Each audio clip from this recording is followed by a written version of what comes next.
Om Swastiastu, kami dari kelompok 3, kelas 3C akan mempresentasikan materi SIA atau Sistem Informasi Akuntansi, yaitu mengenai audit teknologi informasi. Namun, sebelum itu, izinkanlah kami untuk memperkenalkan diri kami terlebih dahulu. Perkenalkan, nama saya Komang Diva Martana Putra dengan NIM 2017051063 dan kedua rekan saya yaitu Kadek Wawan Aditya Putra dengan NIM 2017051081 dan Gede Adi Suryawan Kori dengan NIM 2017051083. Adapun topik bahasan yang kami angkat dalam presentasi kali ini, yaitu yang pertama adalah pengantar auditing, yang kedua SIA dan sistem aplikasi komputer, dan yang ketiga adalah pengendalian input data. Baik, langsung saja untuk materi pertama akan dijelaskan oleh rekan saya. Baik, terima kasih atas waktunya. Di sini saya akan menjelaskan pengertian auditing. Auditing merupakan suatu proses sistematik untuk memperoleh dan mengevaluasi bukti secara objektif yang mengemukakan pernyataan mengenai kegiatan, kejadian, ekonomi, serta menempatkan tingkat kesesuaian sesuai dengan kriteria yang telah ditetapkan, serta disampaikan hasilnya kepada pelaku-pelaku yang berkepentingan. Orang yang melakukan auditing disebut juga dengan auditor. Dari pernyataan di atas, dapat dijelaskan bahwa auditing merupakan suatu proses sistematik di mana auditing dilakukan harus dengan perencanaan secara berurut, mengikuti alur yang terstruktur. Dan auditing dilakukan harus berdasarkan atau sesuai PSAK, di mana PSAK merupakan standar baku yang harus dipatuhi oleh auditor dalam melakukan auditing. Auditing dapat dilakukan setelah laporan keuangan suatu perusahaan sudah ada, maka auditing tidak dapat dilakukan apabila laporan keuangan suatu perusahaan belum ada. Setelah audit dilakukan, maka akan keluar laporan audit yang dilaporkan dari auditor kepada perusahaan. Pengertian auditor menurut para ahli. Yang pertama menurut Alvin Ares, Max Leslie, dan Randall Eder. Auditing merupakan suatu pengumpulan dan pertimbangan bukti, tenaga, informasi untuk dapat menentukan dan melaporkan tingkat kesesuaian antara informasi dan ukuran yang ditetapkan.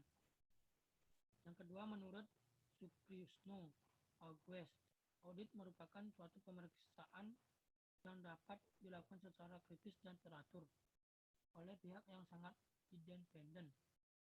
Yang ketiga menurut Arendt dan Becky, audit merupakan sebuah proses pengumpulan dan pengevaluasian bahan bukti tentang informasi yang bisa diukur mengenai suatu identitas ekonomi yang dapat dilaksanakan seseorang yang berpengalaman.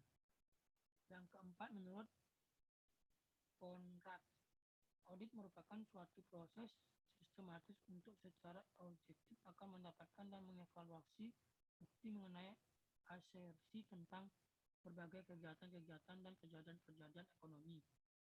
Yang kelima menurut William F.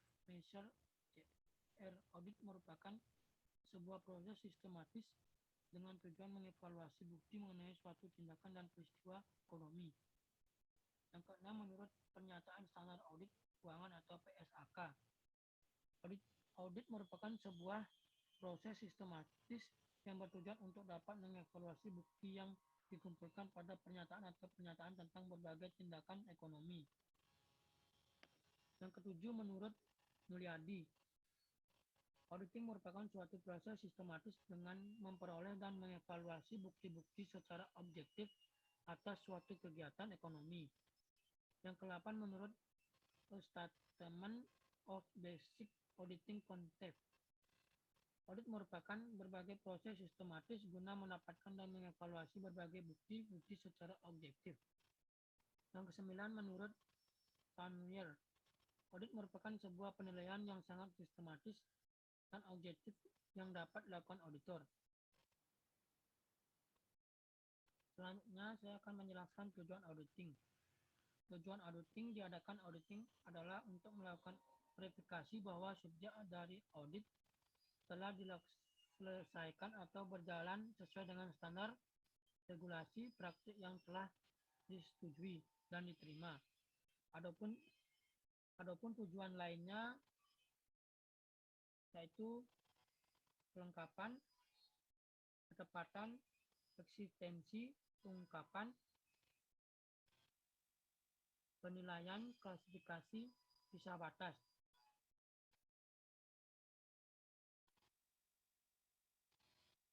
Manfaat auditing.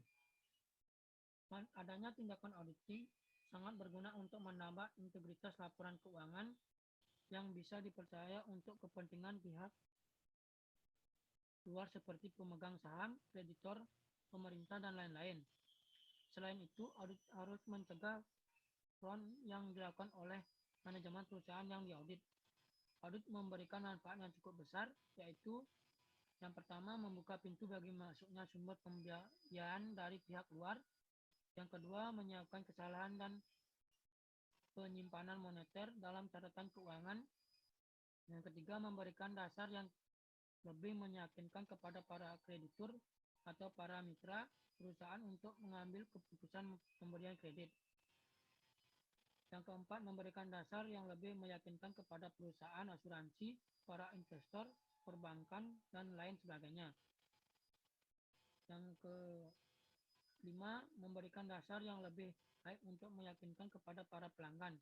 Yang keenam, memberikan tambahan untuk kejelasan independen tentang ketelitian dan jaminan dari laporan keuangan. Jenis-jenis audit. Yang pertama itu audit internal, mempunyai tugas untuk dapat membantu manajemen puncak atau top manajemen dalam mengawasi asen atau surveillance of assets dan mengawasi suatu kegiatan operasional perusahaan sehari-hari. Yang kedua yaitu auditor ekstern, bekerja untuk suatu lembaga atau kantor akuntan publik atau pihak ketiga yang statusnya di luar struktur sebuah perusahaan yang mereka audit dan bekerja secara independen dan objektif. Yang ketiga, auditor pajak mempunyai tugas untuk dapat melakukan ketaatan wajib pajak yang dianut menurut undang-undang perpajakan yang berlaku di Indonesia. Juga dilaksanakan oleh Direktur Jenderal Pajak atau DJP yang berada di bawah naungan Departemen Keuangan Republik Indonesia. Yang keempat itu auditor pemerintah adalah sebuah lembaga yang punya tugas menilai kewajaran informasi laporan keuangan instansi pemerintah atas pelaksanaan program dan penggunaan aset yang milik pemerintah. Audit instansi pemerintah yang umumnya dilaksanakan oleh Badan Pemeriksaan Keuangan atau BPK. Baik, sekian dari saya. Selanjutnya akan dijelaskan oleh rekan saya.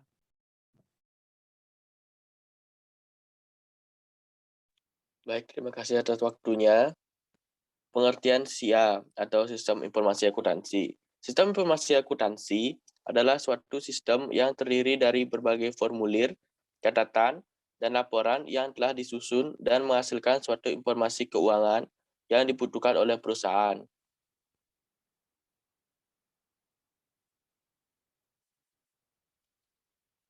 Tujuan dari Sistem Informasi Akuntansi. Tujuan utama dari Sistem Informasi Akuntansi adalah membantu dalam hal-hal penyediaan informasi ekonomi perusahaan yang nantinya data tersebut sangat dibutuhkan untuk banyak pihak untuk melaksanakan tugas dan tanggung jawabnya.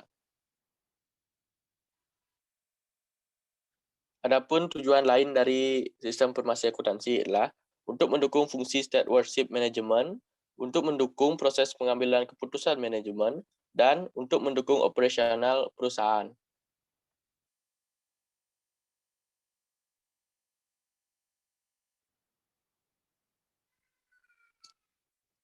Adapun jenis-jenis sistem informasi akuntansi, yaitu sistem informasi akuntansi biaya, sistem informasi akuntansi anggaran, sistem informasi akuntansi keuangan, dan sistem informasi akuntansi manajemen. Komponen-komponen dari sistem informasi akuntansi yang digunakan, yaitu human resources, adalah seseorang yang menggunakan sistem informasi akuntansi tersebut, dan prosedur pengumpulan data. Yang ketiga adalah data proses-proses bisnis yang digunakan untuk pengumpulan data, dan yang keempat adalah software yang digunakan untuk sistem informasi akuntansi, dan yang terakhir adalah infrastruktur teknologi informasi. Sistem informasi komputer. Sistem informasi berbasis komputer merupakan suatu sistem pengolahan data menjadi informasi yang berkualitas dan digunakan sebagai alat bantu dalam pengambilan keputusan, koordinasi dan kendali, serta visualisasi dan analisis. Aplikasi yang digunakan adalah sistem informasi akuntansi atau SIA. Perkembangan sistem informasi komputer. Yang pertama adalah fokus awal pada data atau EDP, dimulai dari munculnya punch card dan key-driven bookkeeping machine. Yang kedua, fokus baru pada informasi. Seiring dengan diperkenalkannya generasi baru, alat penghitung yang memungkinkan untuk bisa melakukan pemrosesan lebih banyak, hal tersebut diorientasikan untuk konsep penggunaan komputer sebagai sistem informasi manajemen. Yang terakhir adalah fokus revisi pada pengambilan keputusan atau DSS. DSS adalah sistem penghasil informasi yang ditujukan pada suatu masalah tertentu dan harus dipecahkan serta diambil keputusannya oleh manajer. Sekian penjelasan dari saya akan dilanjutkan oleh rekan saya. Terima kasih. Baik, selanjutnya adalah pengendalian input data. Pengendalian input data merupakan suatu pengendalian program yang dirancang untuk mendeteksi dan melaporkan kekeliruan dalam data yang dimasukkan untuk proses yang di mana pengendalian input data ini memegang peranan yang vital dalam sistem teknologi informasi, karena kebanyakan kekeliruan muncul pada tahap ini. Next. Selanjutnya ada tujuan. Tujuan dari pengendalian input data ini adalah untuk memasukkan data atau menginput kontrol yang mendapatkan keyakinan bahwa data transaksi yang dimasukkan adalah benar atau valid, lengkap, serta bebas dari kesalahan dan penyalahgunaan data. Input kontrol ini merupakan salah satu pengendalian aplikasi yang sangat penting karena dapat mempengaruhi output yang dihasilkan. Selain itu, adapun risiko dari pengendalian input data ini, yaitu yang pertama adalah data transaksi yang ditulis oleh perilaku transaksi salah. Yang kedua, kesalahan pengisian dengan kesengajaan yang disalahkan. Dan yang ketiga adalah penulisan tidak jelas sehingga dibaca salah oleh orang lain. Next. Selanjutnya ada mekanisme proses input data. Pada mekanisme ini terdiri dari 3 buah tahapan, yaitu yang pertama adalah batch delayed processing system, yang dimana dalam proses ini data akan diolah dalam kelompok dokumen, dan pada proses ini juga updating tidak bersamaan dengan terjadinya transaksi. Selanjutnya ada pengendalian data preparation, yang dimana pada proses ini terdapat 3 tahapan, yaitu preventive, detection, dan corrective. Dan tahapan yang terakhir adalah pengendalian data entry, yang dimana pada proses yang terakhir ini terdapat beberapa tahapan yang harus diselesaikan, yaitu yang pertama adalah visual verification, yaitu melakukan verifikasi secara visual hasil pengubahan data dengan data yang ada di dokumen oleh personel lain. Yang kedua, key verification, melakukan perekaman ulang secara visual hasil pengubahan data dengan data yang ada di dokumen input dan personel lain. Dan yang terakhir adalah online transaction processing system atau real time system, yaitu pengendalian input dalam sistem online real time. Next. Baik, sekianlah presentasi dari kelompok kami. Kami ucapkan terima kasih dan kami tutup dengan Paramesanti. Om Santi Santi Santi Om.